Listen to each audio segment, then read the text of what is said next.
السلام عليكم اخواتي وحبايبي.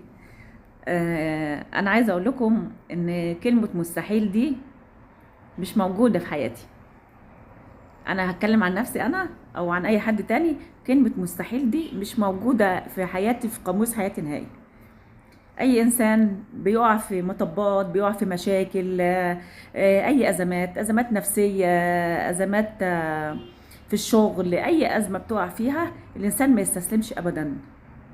الانسان يقع ويقوم. انا بقع وبقوم وبسند نفسي بنفسي. يعني انا بسند نفسي بنفسي، بشد نفسي كده وبقوم. وانت كمان وانت كمان. ما تستنيش حد ياخد بايديكي. مفيش حد بياخد بايديكي غير ربنا فقط لا غير. ربنا معاكي وانت هتقومي ويكون عندك اراده، وانت هيكون عندك اراده. انت قعدت من الشغل، حصلت لك ازمه في الشغل، مفيش مشكله. قعدت شهر 2 3 من الشغل، مفيش مشكله. خلي عندك اراده. ما تقولش مستحيل، ما تقولش ان انا مش هقف تاني على رجليا، لا. وانت حصل لك ازمه في بيتك، في شغلك، في حياتك، مفيش مستحيل. ما تقوليش مستحيل. لا لا، مستحيل لا. في امل. في امل، مش امل دي، لا، في امل. في تفاؤل. في حب للحياه. في اللي انت ما تتكسرش قدام حد، حتى قدام نفسك.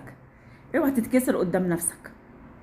لازم نبقى اقوياء ونطبطب على نفسنا بنفسنا زي ما قلنا قبل كده، ونقوم ونشد حيلنا ونقوم. مفيش كلمة مستحيل. احلم ربنا هيديك. والله العظيم اللي بيحلم ربنا بيديله. والله اللي بيطلب من ربنا ربنا بيديله بزيادة. واطلبوا بزيادة، ربنا كريم ورحيم. وربنا ما يحوجناش لحد.